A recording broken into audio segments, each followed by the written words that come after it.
The comments and views expressed on The More Show are those of the people that make them and do not necessarily reflect the view of Kevin Moore, The More Show, or this radio station and its affiliate or sponsors. This show is for entertainment purposes only. Broadcasting from the UK and across the world online. You're now watching The More Show and I'm your host, Kevin Moore.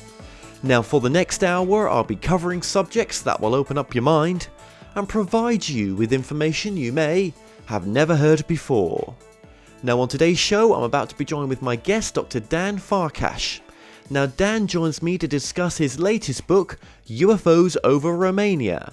Now Dan provides a fascinating insight into the UFO enigma in Romania with almost 50 photographs and illustrations.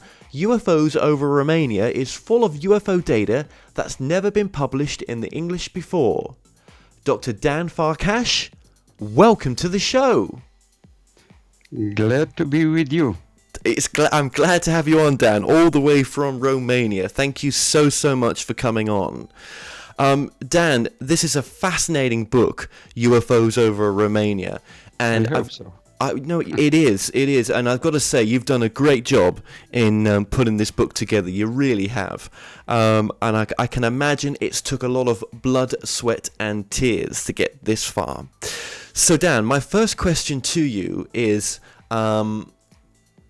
what is your background in ufology? How did you get interested in the study of UFOs in Romania? Yes, my background is, maybe you know this, is in mathematics and physics and maybe a bit of astronomy. And I have also a Ph.D. in mathematics and computers. So it's quite far from UFOs, but as I have some knowledge about astronomy, I was always interested in extraterrestrial life and intelligence. So that was the beginning. I was asked in, I think, 1980, by a publisher to write a book in Romanian about the extraterrestrials, and so I was somehow obliged to inform myself about UFOs too. I was not convinced until this moment the UFOs are really something realistic, and maybe that they carry aliens and so. But after reading, it was a very difficult thing to have good books in those times in Romania. But I had the luck to have some good books, and I understood that that UFO business is much more serious than I thought about. And when the book appeared, it was quite a success, and everybody started to ask me about UFOs. And I was a bit ashamed because I had not really all the knowledge. And then I started to collect books, to read. And now I think I am over maybe 200 books. And also I wrote some books in Romanian. But I should emphasize another thing. I was not willing to do more than inform the Romanians about what's happening with UFOs everywhere in the world. I was not involved maybe in field work or so. of course, after a while, I was invited in some activities, and finally, I have a lot of people, a lot of witnesses I had discussions with. But I was not, let's say, an expert in Romanian UFO business. When Philip Mantle asked me to write a book about, of course, about Romanian cases, I was not really prepared, and it was a bit in hurry. But we had some very good people here in Romania collecting Romanian cases. Unfortunately, I think about two of them, Ion Hobana, Călin Turcu, they are dead now, but I had their books, and I used their books for pick some very interesting cases. And also, I trusted very much them in what they did with this collection of data. Yeah. Also, not I mentioned two names, but I think I have at least 10 names, and also I have my cases, and so I had a book, and I put it in that book several things. One, the history of the Romanian cases. Second, the many chapters of what we name the UFO phenomenon, because they have very different things, and all of them are to be found also in Romania.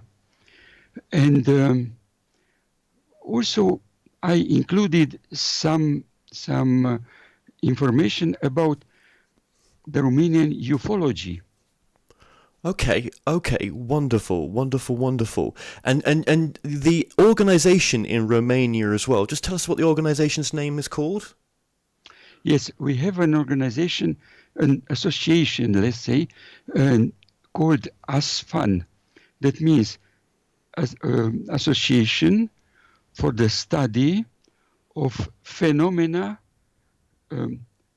I changed the words because to have the Romanian order of the words, for phenomena, airspace, and unidentified. Okay, and the website for that is ASFAN UFO. So there are 8 letters. ASFAN UFO. So ASFAN, ASFAN UFO dot RO for Romania, I think it is. .ro, yes. Okay, wonderful. Okay, well, we're putting that on the screen now, and your book is also coming up on the screen as well. Now, just to say about the book, this is a large book with lots and lots of different cases in, with pictures as well. And we're just going to touch on just a few of the cases right now, but to sort of, to go back to begin with, to go back in history, let's just look at, for example, the old German engraving printed in 1665. Yes. If you have it to show it, it's we have 2 cases from 16th century. This is the second case in 1595. It was a Romanian prince, the Prince of Wallachia. Wallachia is a part of Romania, the south part of Romania, where Bucharest is now. In those times, the capital of Wallachia was Târgoviște. It's a city north of Bucharest, and it was occupied by Turks. The Romanian prince, with some more army, was coming back and fight the Turks out from the city. So when he would be 3 days before he won this battle, above his military camp, a so-called comet appeared and stayed for 1 hour and a half. But no comet was mentioned nowhere in Europe for that day or even for that year. A comet should be seen from everywhere and several days more or less in the same position. Or it was only on this day and in this place and only for 1 hour and a half. There are many reports about, for example, another report say 2 hours or so. But the people was impressed by that apparition, and the engraving was made more than half a century after, only to remember that situation. Incredible, incredible. And again, where was that in location to Romania again? Just remind me. It's north of Bucharest. North of Bucharest. More or less. Okay. North west from Bucharest. Incredible. All those centuries ago, that's incredible. And then there's for example, the fresco, in Transylvania, Also, we have not only that fresco which is on the cover of the book, we have at least in other 4 or 5 churches, Orthodox churches, some frescoes, but this was more on my ease to have it. And this is in a Lutheran church in Transylvania with a disc above over a house or a church. It's not very clear. And that's a kind of disc which was represented in those times, I think around 1600, because there are German quote from the German Bible, which was translated a bit earlier. But this kind of disc is represented on some coins and in a book or so in the same time. So, and it's represented as a UFO, or more exactly as a celestial apparition of something unexplained. But nobody knows what was that meaning, the meaning of this object in the church.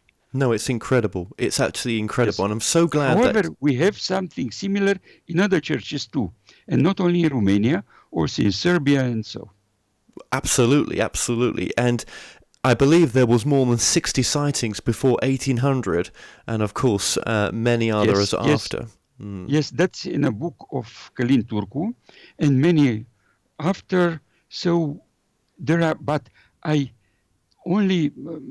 choose only 2 or 3 because I had many more material than it was the volume. Well, that's the problem, isn't it? There's so much material. No.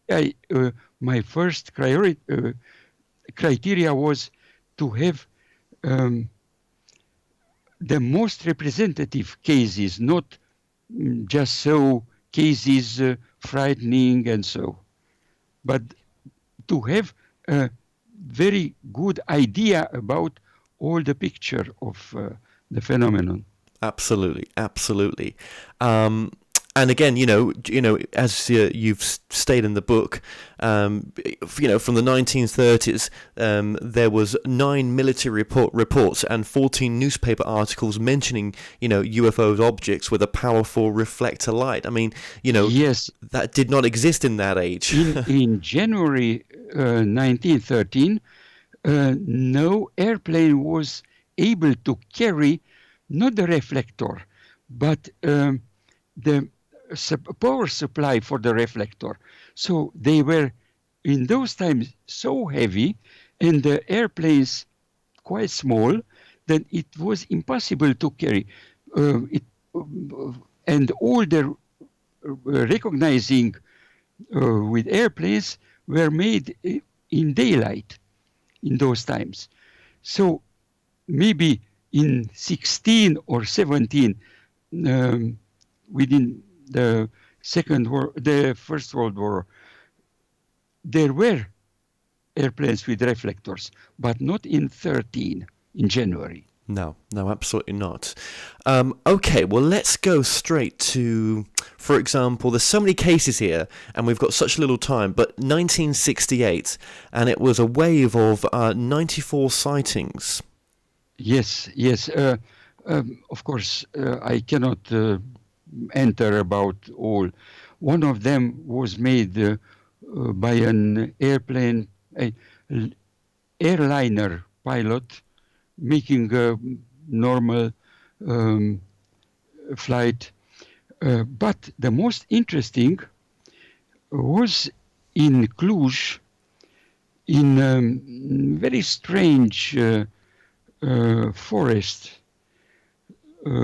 Is the Hoia Baciu forest. Right. And it was in August 1868 when it was a group of friends. It was a Sunday, very hot and nice Sunday. And it was a disc like a heart making some movements very close, and one of the guys had a photo device and made 5 photos. At least 3 of them are very valuable, and they were they were examined in several laboratories abroad and declared genuine and very, very interesting. So they are maybe the best photos we have about UFOs, and with good expertise. That's incredible. And okay, well, let's go between 1986 then and 1988, when a meteorological office observed. Yes, it was another very interesting, because I trust this guy who did this is a very good specialist in meteorology, now retired. He was each fortnight on duty in the National Meteorological Institute in Bucharest. And they had a big radar. And he discovered in one night in 86 an object over Sofia, Bulgaria, 300 kilometers away and 30 kilometers above the city. So, and he fixed the radar on that object for a while, and the object descended 5 kilometers. He found it once again, and the object go up 5 kilometers, several times. And this was once, and after 4 days, 4 nights, it was once again, and once again the same game.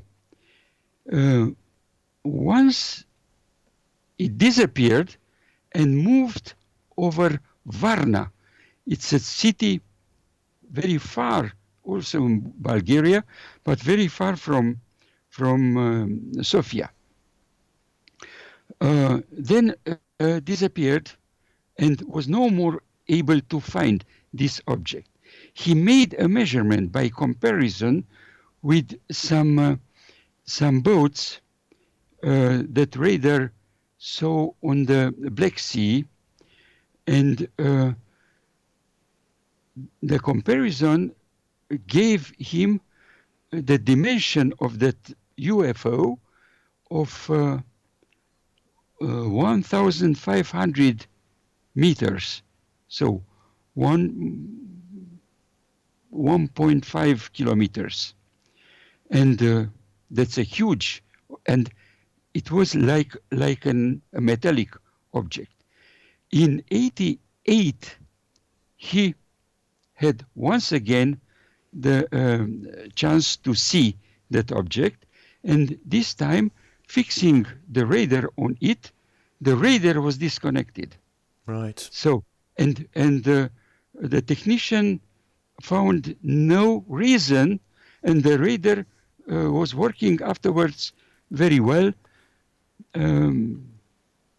So it was another interesting issue. Absolutely, absolutely. And there so many interesting chapters in your book as well, in regards to contact and close encounter.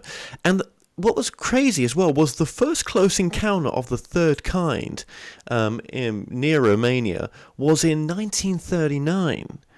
Yes, yeah. Because there are not many close encounters before the Second World War. But this was, I had several talks, direct talks, with old gentlemen, Ph.D. in geology, and with a very brilliant career, and with 15 books published in Romania. So it's a very serious person. And Yep. he told me, yes, when I was boy, 9 years, with along with other 4 friends, we had this close encounter with 2 small people coming out from a kind of egg, which was posted on the ground or a bit above. And they descended, and when the boys were intended to go closer, it was a wall, an invisible wall, and they kicked that wall. It was hard, impossible to go through, but completely transparent. So, and it was not his only encounter, but it was the most dramatic, and the details are in the book. That's absolutely true. The details are, and there's so much more in the book as well. And Yes, like us, yes. you know, We have no time to give all those details. No. Because there are also many other kinds of UFO. Absolutely. Well, one of those was in the year that I was born, which I found interesting, which was in 1978. There was a humanoid encounter in the mountains. Yes. Yeah. Yes, it was something unexplained. It was, first of all, a big red round light. After that, dark, tall figure appeared. The witnesses were around 20 soldiers. they were moved on this high point is more than 2,000 meters high for some construction work, like kind of suppers. Oh, okay. Okay. And they were unarmed, and they were scared to death because it was that high silhouette don't answering and making strange movements. And it was one evening, and after the next evening, and when sergeant wanted to go with a club to hit that figure, he was reversed on his back, just so, without any other intervention, and he lost his consciousness, and the figure disappeared. So they were so frightened that refused to stay there more, and they were going to another point, and they returned only with an officer, with an armed officer after 2 days. So you have also the details in Of course. So was there any sort of telepathic contact at all? Did they talk about that? Yes, not in this case, but there are some other cases with telepathic contact, or also I have, for example, abduction when a person I know very well is a relative of mine by aliens.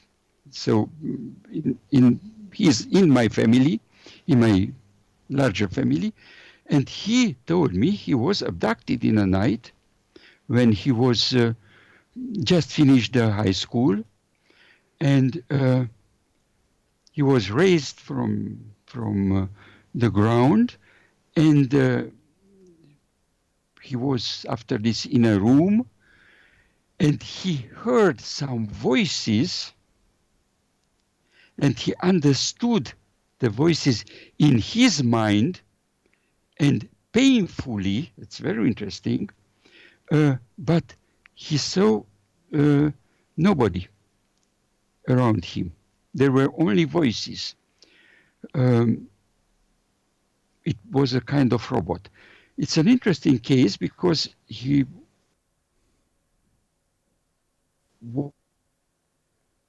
released in the snow in the middle of a yard, and he was thinking maybe it was a bad dream or so, but after he remembered some details he saw, and he controlled, and those details was okay. So he was first told to his mother about this case. His mother told, yes, it's not the first time for you. You were abducted from the cradle when you were several weeks of age, and returned after some days. And pay attention because it's the devil. So there are stories like this also. That's incredible. Yeah, there's so many stories in the book. That's what I really like about it. I mean, it's a very interesting read, and I'm really glad to have you on. I really am. And you're doing a great job, by the way, explaining some of these stories. Also to emphasize the connections with folkloric figures, and we have also some fairy in the people say, yes, I met those fairies in my life, when I was there, not only one crazy person, but several people and serious people, and I had discussions with them, and also filmed some witnesses. Not me; it was a cooperation of mine with a TV producer, and so we also such kind, and also there is a religious contact. So some people say, yes, I was abducted, and describes a normal abduction case, and after I met God the Father with a great white bird, and also it's very interesting because we have some books. Jacques Vallée, for example, underlined this kind of UFO situations, but he was speaking only about Virgin Mary apparitions. Here in Romania, we have Jesus or God the Father. So it's a different, and this is a key to understand better how the UFO stuff is made and how it works. Okay, that's very interesting what you're saying. So, because you've got different religious figures in your country, then when they have an abduction experience, some of them are talking about seeing these deities, right? Isn't that interesting that you have a UFO abduction experience and there's something angelic about that experience as well? There's something very deeply spiritual about it. What is your take on that? My impression is, first of all, that there is happening something. We don't have direct access to this. We have access only through our perception, and this perception I don't know where is starting. I'm not sure, no more sure, that it's starting with our senses. Maybe starting somewhere away and coming to our senses, and because my mind is not exactly the same thing with my brain. My mind can be more widespread and sensing from the distance some things. So there are the senses, and from the senses, between the senses and my consciousness, there are a lot of layers and some places where the information is transformed to be, let's say, politically correct. So I receive something acceptable for my mind, not only what it was really. That's the first part. The second part is that behind all that could be what I name in the last chapter of the book, hyper civilizations. What are the hyper civilizations? Okay. Well, that's a very interesting. Yeah, exactly. What are the hyper civilizations? This is your theory on the UFO phenomena. Let's get into that in just a little bit. Before we do, I just got a few more cases, but thank you for tying that in. Yeah, that is absolutely correct. We need to touch on that. There was a very interesting case as well, which kind of stood out to me in the book as well, which was the Romanian Air Force Regiment 57 and the huge V-shaped formation. Yes. That was interesting. What is interesting, I had several witnesses. from all that regiment. All the witnesses I had discussions with were high-ranking officers, former fighter pilots, and they were there in that evening. With 4 of them, I have recorded witnesses reports. But I had discussion with another guy, a general.